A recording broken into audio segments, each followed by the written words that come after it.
Good day everybody. In this class we will be starting off with the study of rules of inference. Now this is a very important concept, specifically if you are moving towards data sciences and or machine learning and so on and so forth. The reach of this particular subject, or I should say this particular topic, is not restricted only to data sciences, but it spans a very wide variety of concepts, or I should say subjects and areas. So it becomes imperative that you hold or you get a grasp of this particular topic. So having mentioned that, what I would do is I would be explaining to you foremost the basic terminologies, and then I will be giving you examples and then followed by other types. So foremost, it is necessary that you know what is a premise. Premise is nothing but a proposition. Is a proposition on the basis of which we draw a conclusion. So this is the first concept you need to know. Now you will be given several premises and you will have to conclude, make conclusions, draw conclusions on the basis of those premises. So having mentioned that, let us go and define what is a conclusion. So this is actually a proposition. It is also a proposition that is reached from the given set of premises. So you got a premise, you got what is called as a conclusion. Now these are all individual terms, but these two terms can be coupled together, and when they are added together or coupled together, that is when an argument is created. So what is an argument? It is a sequence of statements. We all know proposition is nothing but a statement. So argument is also a sequence of statements in this case. So proposition is a statement, but in case of an argument, it is a sequence of statements that ends with a conclusion, or you can say that as a conclusion, that ends with a conclusion. So having given you all this, let me give you the difference between a valid argument and an invalid argument. It's very important. Valid argument and invalid argument. Now I will start off by giving you what a valid argument looks like.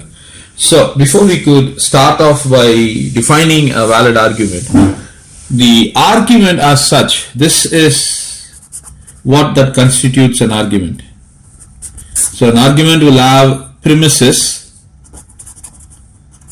plus a conclusion. So that is important to understand. So these two things constitute an argument. But having obtained this, we need to go further to determine whether the given argument is valid or invalid. That is the second stage. So first, let us get an argument, and this would be an example for that. Example: if I love noodles, then I love dumplings.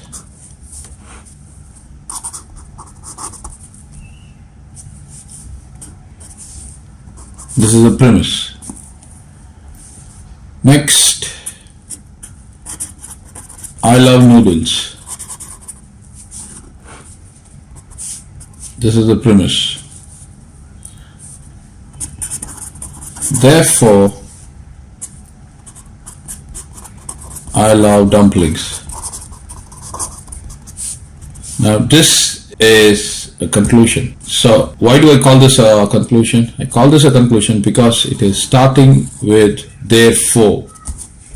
Now this entire component, this entire system is an argument. Now this is a premise, this is a premise, and this is a conclusion. So this is how we categorize. So let me just break these up. I love noodles, so let me have this as proposition P. I love dumplings, proposition Q. I love noodles, proposition P. And let me draw a line, and the conclusion is I love dumplings.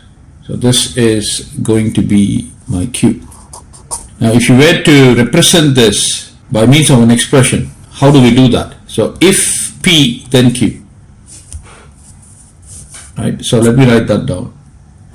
If, so you need to place an arrow. If P then Q, and then you got only P, and then I love dumplings. So the conclusion, you need to place this 3 dots. Why? Because it's a conclusion, therefore Q.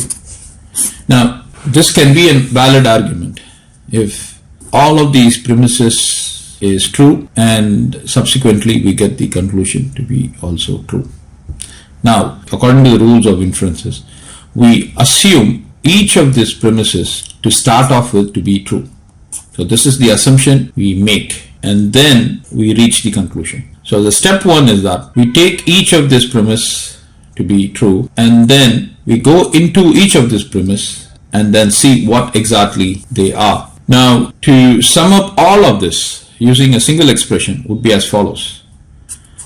P going to Q, this is one premise, and this is having a conjunction with P, right? This is the second premise. So since it's a conjunction, you place this symbol, place P, and then this whole thing is producing Q. And for an argument to be true, this Q should be true. So these are the basic steps we have to follow. Now the question is, did the conclusion that we have obtained, is it really true? That is the single most question that you need to ask. So how do we know it is true? So foremost, so these are the assumptions, right? These 2 things which are placed here is the assumption. And having this to be the assumption, let us go into the premise. Now it says I love noodles. So this is given to be true. Now since P is true, definitely this P is going to be true. Now whenever the first premise is true in if then, Q will obviously be true.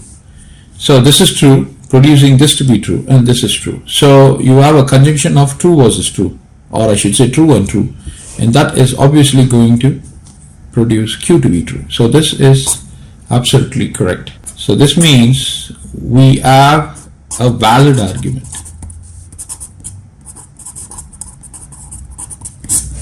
That's the understanding. So having seen the valid argument, let us see another example where we are ending up with an argument which is invalid. Now just a side note, now we can prove the validity of this entire expression to be a valid argument by using the truth table. So let me give you the truth table side of it.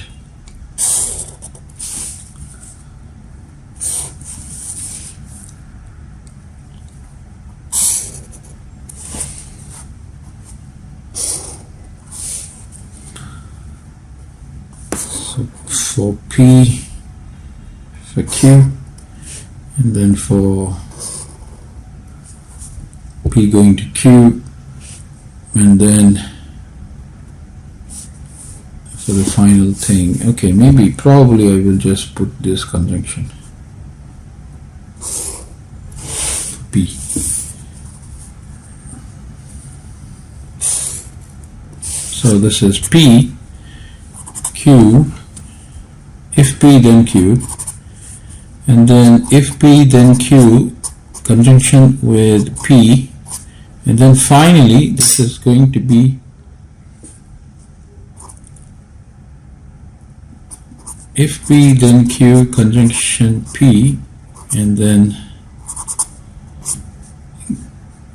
going to Q. So all of this is placed here. Okay, so let me take the values for P as T, T, F, F, T, F, T, F. If P, then Q. So remember, I mentioned in the earlier class, suppose you have something like this, T going to F, then the outcome will be F. For rest of the things, you will encounter T. So this is going to be T, T going to F, F, F going to T, T, F going to F, T. Now in this case, if P then Q has to have conjunction with P. So whenever we talk about conjunction, we are actually taking the T value to be as 1 and F value to be as 0, and we are performing a product. So 1 times 1, that's going to be 1.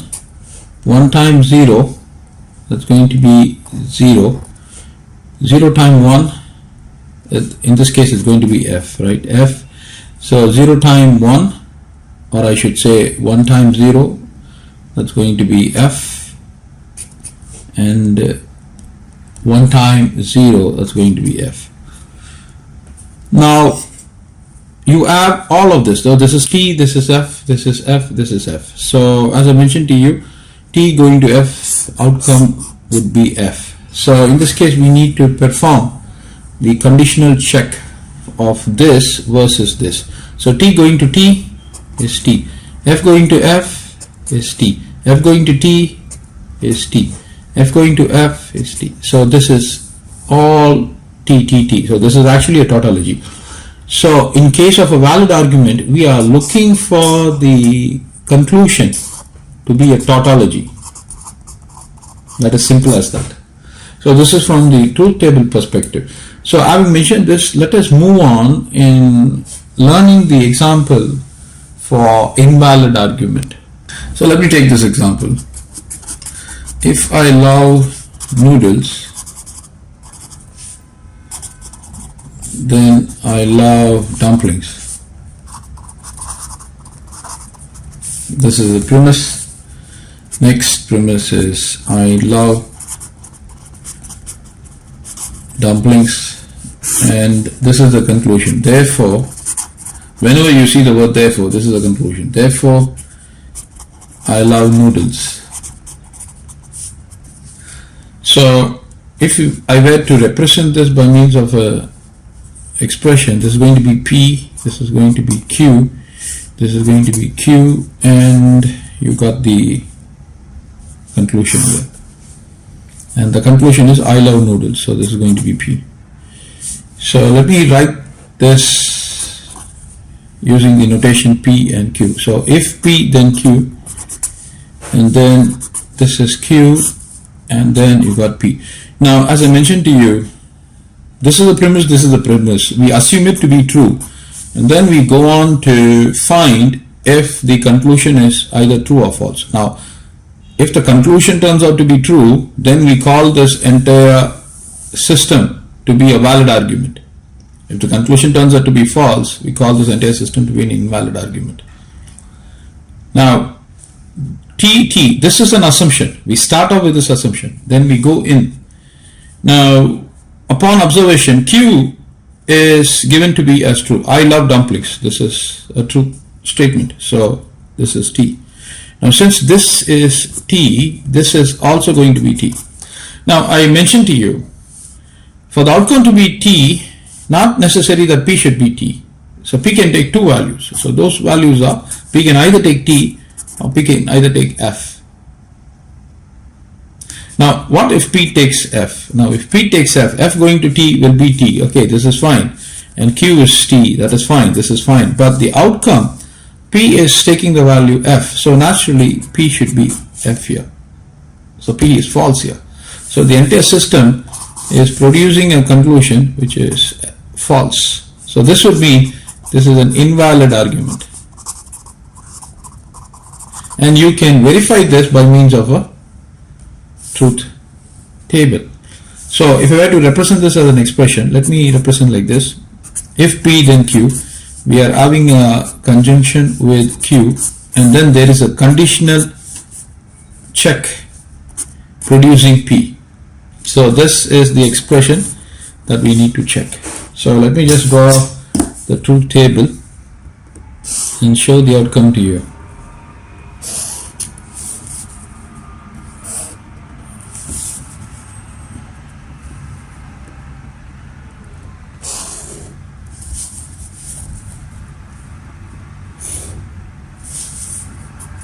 So this is P, this is P, this is Q, this is P conditional Q, and then P conditional Q conjunction with Q,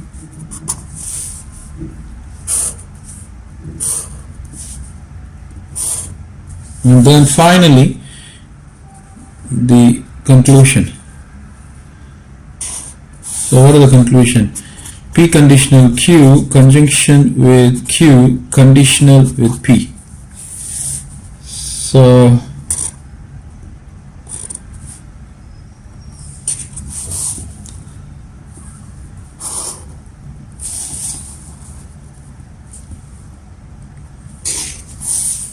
let me take the values for P as T, T, F, F, T, F, T, F. So remember, T going to F will produce me F. So this is the clue you should apply here. So T going to T is T, T going to F is F, F going to T is T, F going to F is T. So this is conjunction. So conjunction is actually product. So all T are taken to be as 1, all F are taken to be as 0. So P conditional Q conjunction with Q. 1 into 1, 1. 0 into 0, 0. So you place there F. 1 into 1, 1. 0 into 1, 0. Now this has to apply, or this has to be subjected to the conditional with P, right? So with this, so as I mentioned to you, to perform this conditional, what we need to do is T going to F alone is taken to be as F. So that's exactly what we are going to do. So if we were to apply that, T going to T is T, F going to T is T, T going to F is F, F going to F is T. So clearly you can see the odd man out. This is not a tautology. You see that F is occurring here. So this would mean this is an invalid argument. So now we will look into the different types of inferences. Now the first one is going to be modus ponens. So this is the first type, and let us see an example how exactly this type of inference operate. Now suppose you are given this: if it is raining, or I would say snowing, if it is snowing, then Ruby as a jacket. This is the first premise. And the next one is it is snowing. This is the second premise. So the conclusion is Ruby as a jacket. This is this. Therefore, or I should say, because it's a conclusion, so therefore Ruby as a jacket. So this is the premise, this is a premise, and this is a conclusion. Now the question is, how do we infer if this argument is valid? So foremost, what I wish to do is, I would like to make the following representation. I'll take this as P, I'll take this as Q, take this as P, and then this as Q.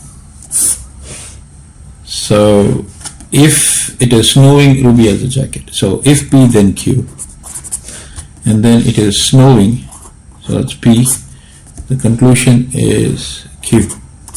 We take the premises to be true, we assume them to be true, and then we go into the premise and study the premise, and then finally conclude if this conclusion is true or false. So this conclusion can either be true or it can be false. It is not necessary that Q should be always true. It isn't necessary that Q should always should be false. So it can either be true or it can be false. If it is true, it's a valid argument. If it is false, it's an invalid argument. So let's go on. So it's been given that it's snowing. So this is given to be true. If P is true here, so P will take true here. Now if P is true here, based on the conditional check, Q cannot be false.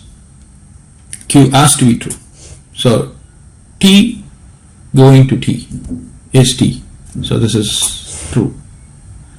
Now P is given to be true, so this is also true. So both the premises are true. Definitely Q should be also true. So if the premises are all true, Q should also be true. It can't be, there's no way that Q is going to be false. And if you want to represent this, how are you going to represent this? First, conditional P conditional Q, there is a conjunction with P, and then there is a conditional with Q, and clearly we see Q is true. So this is a valid argument. Now who has provided this technique? This technique is called, or I should say this way of obtaining the inference falls under the category of modus ponens. So if someone is asking you give an illustration for modus ponens, you will have to give an illustration of this nature, break them down and perform the inference and give the conclusion. Truly the conclusion drawn is true, and subsequently the argument is valid. So let's move on. So the next type of inference is called as modus tollens. Now this is the illustration that I'm going to give for modus tollens. If it is snowing, then Ruby has a jacket. First premise.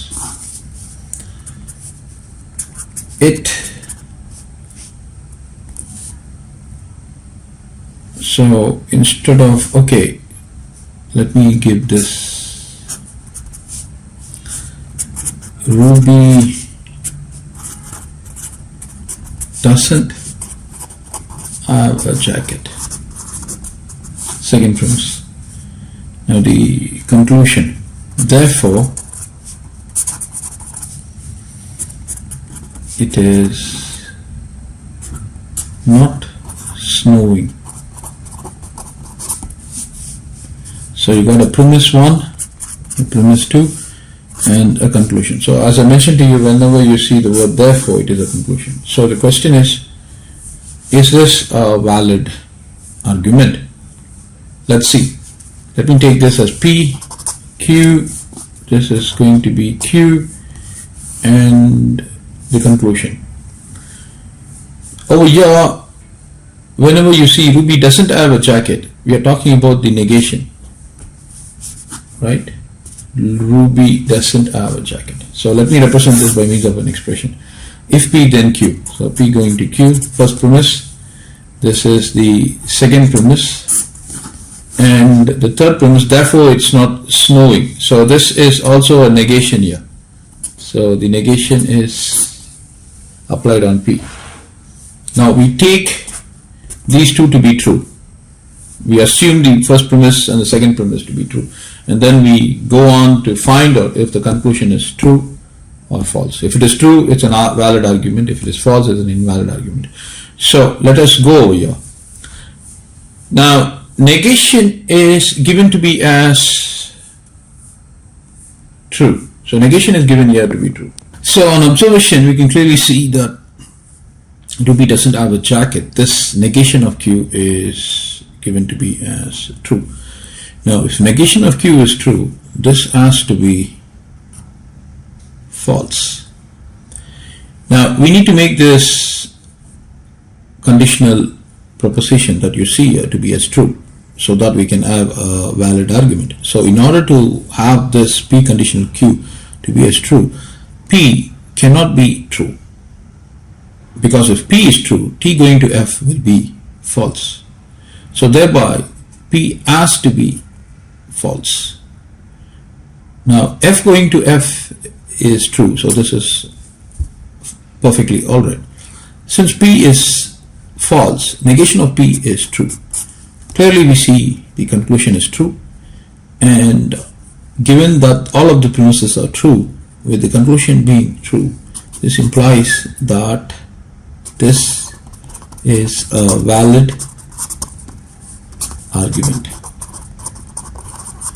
And this technique of inference is called as modus tollens. Now I can easily double check it by means of the truth table. I take here P, I take a Q, I take P conditional Q, I take here negation of Q, and then subsequently P conditional Q conjunction with negation of Q conditional with negation of P. So what I will do is I will just apply this first, and then subsequently I will apply this P conditional Q conjunction with negation of Q, and subsequently you have a conditional with P. So all of this will be true. So let me go up and draw the table so that we can have some clarity.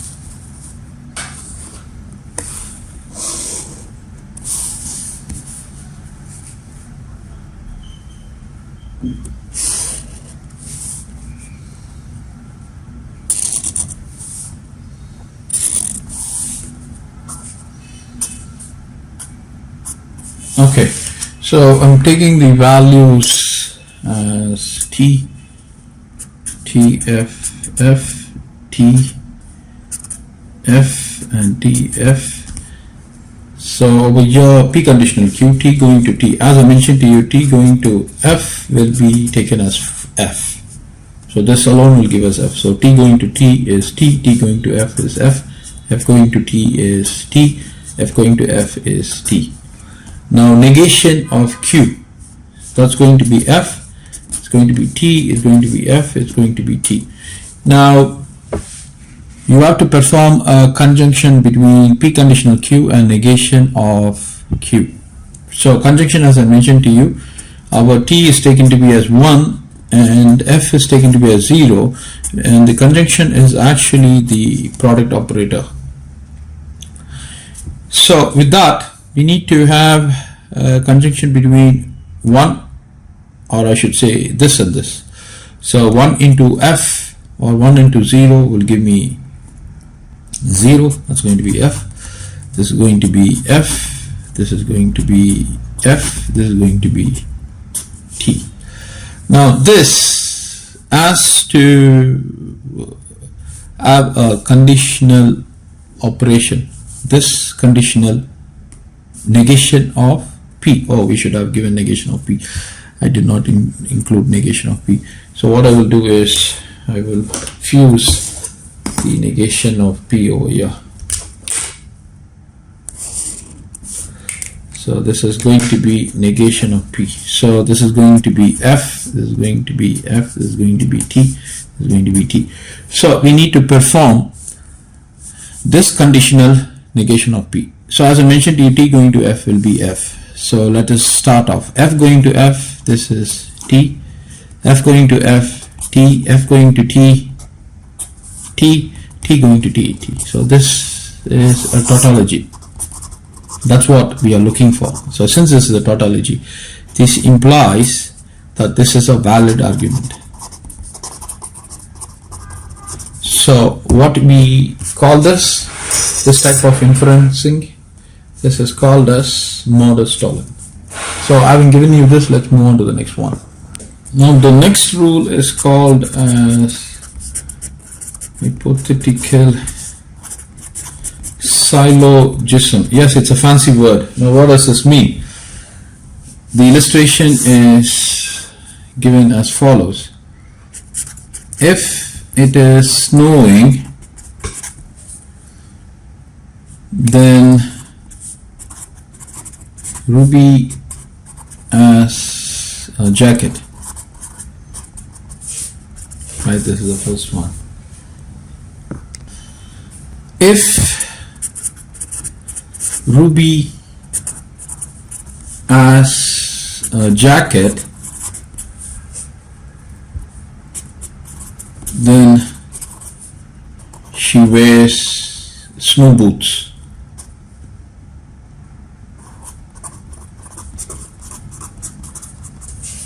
Second premise. Now the conclusion. Therefore,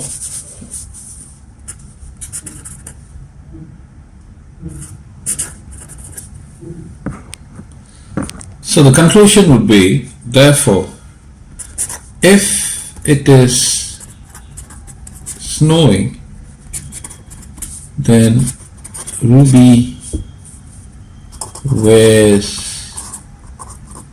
snow boots. So since this is therefore, this is conclusion, the premise, then a premise. So how do we represent this? If I were to take this as P, this as Q, and this as Q, this as R, and then P, and then R. So the representation would be if P then Q, if Q then R, and the conclusion is P going to R. So I can take it as lowercase r. Okay, lowercase r, lowercase r. So this is the conclusion. Now, as always, we take the premises to be true. Now, this is more like a transitive relationship that we see in discrete maths, or I would say in modern algebra. If A is related to B and B is related to C, then A is related to C. If P, then Q. If Q, then R. Finally, we are arriving at P. If P, then R. So this is the best way to understand hypothetical syllogism. This is assumed as true, this is assumed as true, then subsequently the conclusion will also be true. What we can do is we can have a truth table and we can study for ourselves. So let me demonstrate hypothetical syllogism using the truth table. So I got a P, I got a Q, I got a R. If P, then Q, and if Q, then R, and then subsequently if P, then R. So we will have to draw an elaborate truth table for this, and that's exactly what I'm going to do here. I hope this is okay. So let me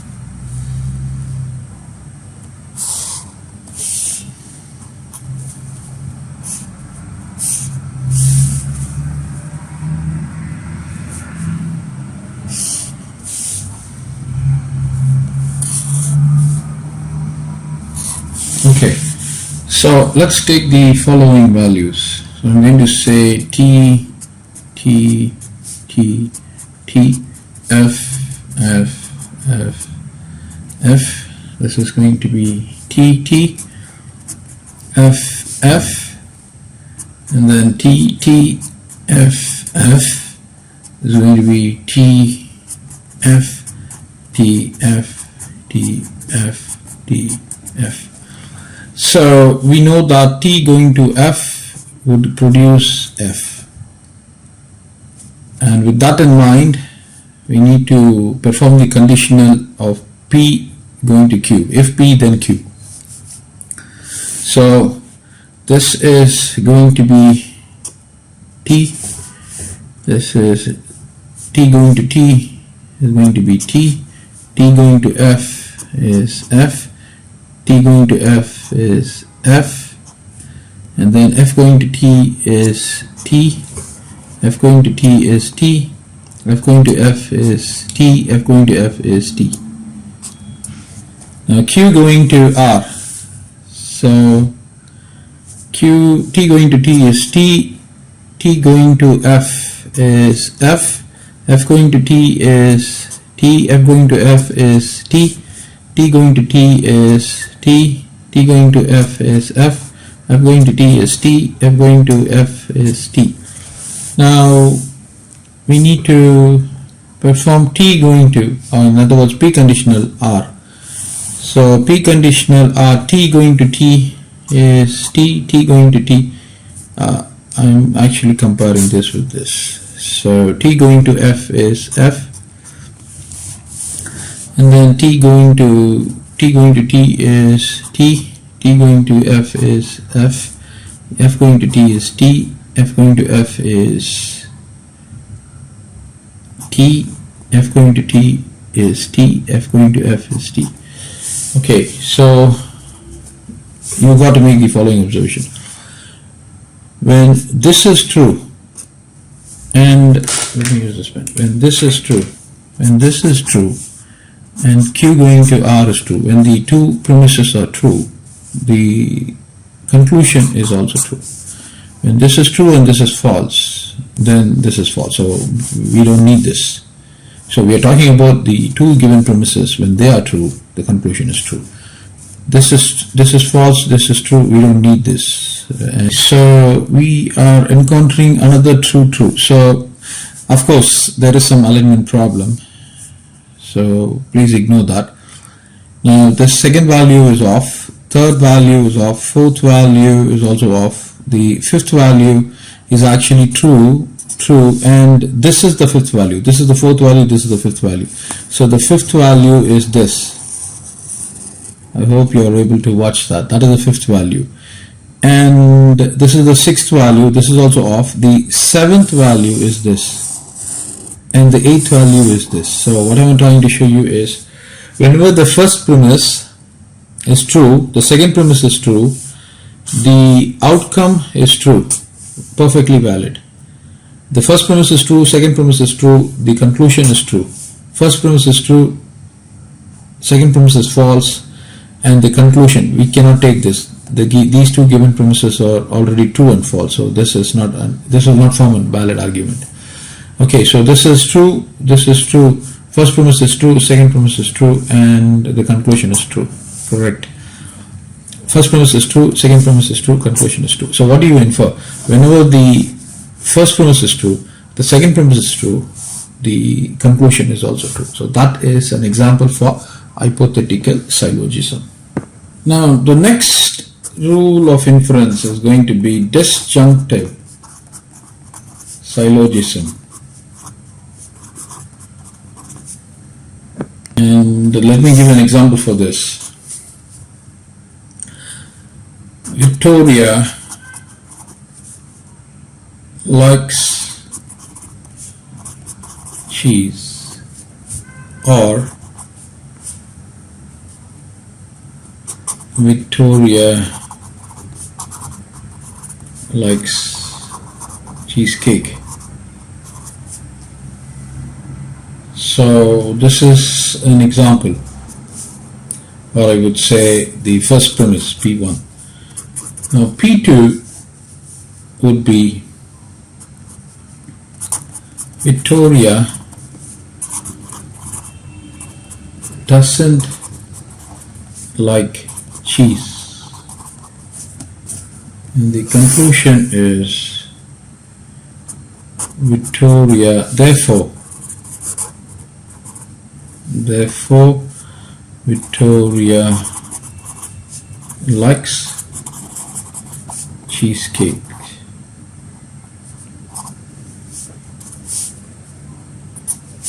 So this is the conclusion. Now, if I were to represent by means of expression, let me take this as P and this as Q does not like cheese, this as negation of P, and Victoria likes cheesecake, this is going to be Q. So if I were to represent this using the logical operators, it is going to be P or disjunction. So we place this operator followed by Q, that's the first premise. The second premise is does not like cheese, so negation of P, and the conclusion is Q, he likes. Now as usual we assume the proposition to be true. We need this and we are aiming to get this, and subsequently if these two are true then the outcome is also true, and that would mean we are dealing with a valid argument. So on observation we see that the negation of P should be true. So for this to be true, the only way this can happen is the negation of P is true. Now if negation of P is true, so this is going to be false. If this is false, this cannot be false, because false or false will produce me false, but I don't want the outcome to be false. I want the outcome to be as true, and that is only possible if Q is true. If Q is true, then this is true. So this is a valid argument,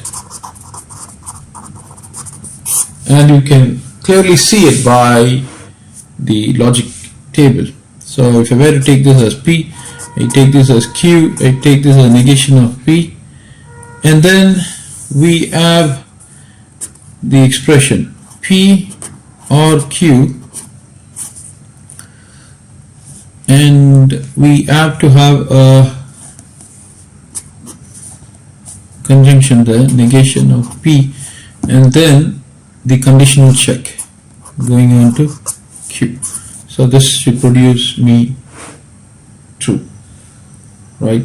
So in fact I could have split this in two groups. I could have just placed this first, and subsequently I could have placed that first, place that later, and let's check the output.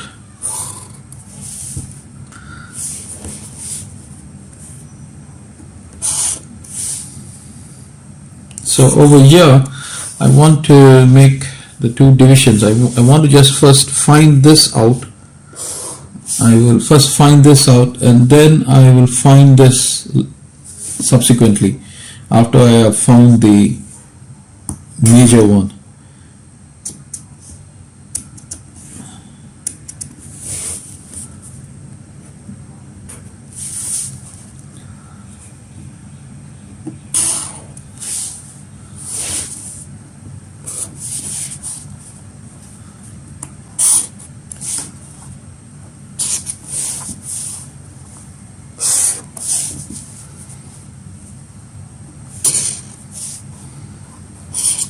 Okay, so I take this as T, F, F, T, F, T, F. So negation, this is going to be F, F, T, and T, and we need to have a conjunction. So I need to have one more grouping. So this is going to represent P or Q, P or Q. So when we talk about the disjunction, we are actually talking about adding. Okay, it's an adding operation. So disjunction is actually adding. So 0 added with 1 would give me 1, and 1 added with 0 will give me 1. 0 added with 0 will give me 0. So that's a brief understanding. Okay, so T or T, 1, this is 1 plus 1 will give me 1. 1 plus 0 will give me 1. This will give me true. This will give me 0 plus 0 will give me false. So that's for the disjunction. Now disjunction PVQ with the conjunction of negation of P. So this versus this, right? So when we talk about conjunction, we talk about the operator, product operation. So we need to be a little bit careful. So that means 0 multiplied with 1 will give me 0. 1 multiplied with 0 will give me 0. So that is crucial. So in this case, this with this, T with F. So that would give me 0. So 1 multiplied with 0 would give me 0. So that's going to be F here. This is going to be F. This is going to be T. And this is going to be F. So this is for the first part, but we need to perform a conditional with Q. So T going to F will be taken as F. And now we got this going to T. So F going to T is T. F going to F is T. T going to T is T. F going to F is T. You see that? It's a tautology. So this is what is called as a valid argument, and this is produced by disjunctive syllogism. That's a classic example. Okay, the next rule is called as rule of simplification. In fact, it's just termed as simplification. It falls under the category of rules of inferences.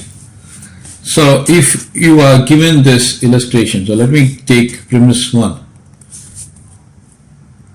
Say Joy likes cheese and Joy likes cheesecake.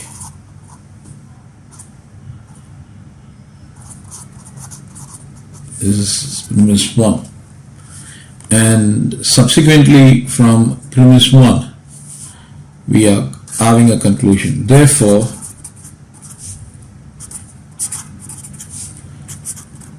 Joy likes cheese. So if I were to take this as P and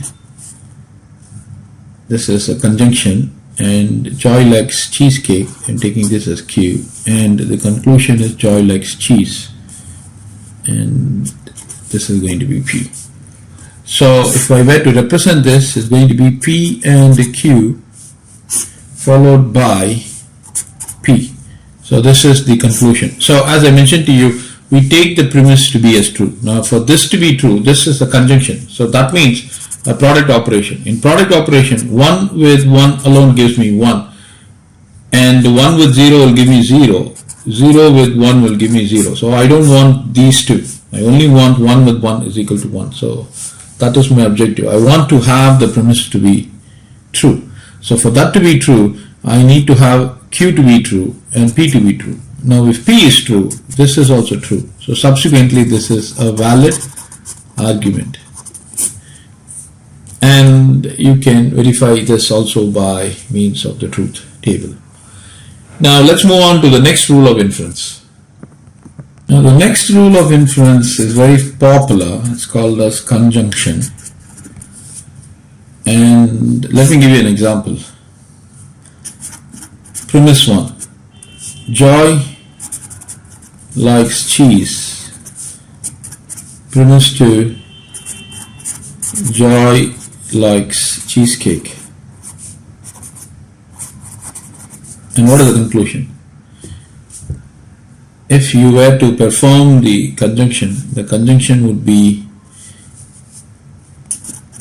Joy likes cheese and Joy likes cheesecake. So this would be the conclusion. Therefore, Joy likes cheese and Joy likes cheesecake. So this is taken to be as true, this is taken to be as true, and this is going to be, let me take this as P, Q, this is going to be P and Q, and this will also be true. So if you were to make the representation in truth table, if I were to take P and Q, if this is T and this is T, and I've got P and Q, P conjunction Q. As I mentioned to you, conjunction is treated as a product operator. So that would mean for these two to have true, or P and Q to have a conjunction and then produce T, definitely P should be T and Q should be T. So that is important. So the premises, when the moment they are true, the conclusion will also be true. So if the first column is true, second column is true, the final output will be true. So this is an example for conjunction. Then finally we got what is called as addition. Now if you are given a premise and if it is true, then the conclusion P conjunction Q will always be true. It doesn't matter whether Q is true or false. The moment P is true, the premise is true, PVQ or P conjunction Q will always be true. So that is the outcome. So I can give an illustration like that. Joy likes cheesecake. So this is taken as true. Now as far as the conclusion is concerned, you can state anything. Joy likes cheesecake, or, because this is the operator, distinction operator, so that's why we need to place or. So this is conjunction, this is disjunction. Or say black pudding. It doesn't matter whatever you place here, but still the outcome is going to be true. So irrespective of what this premise is, the outcome will always be true, because of the fact that the first premise is taking the value true and we are performing a distinction PVQ. So that concludes the rules of inferences, everybody. Until we meet again, thank you.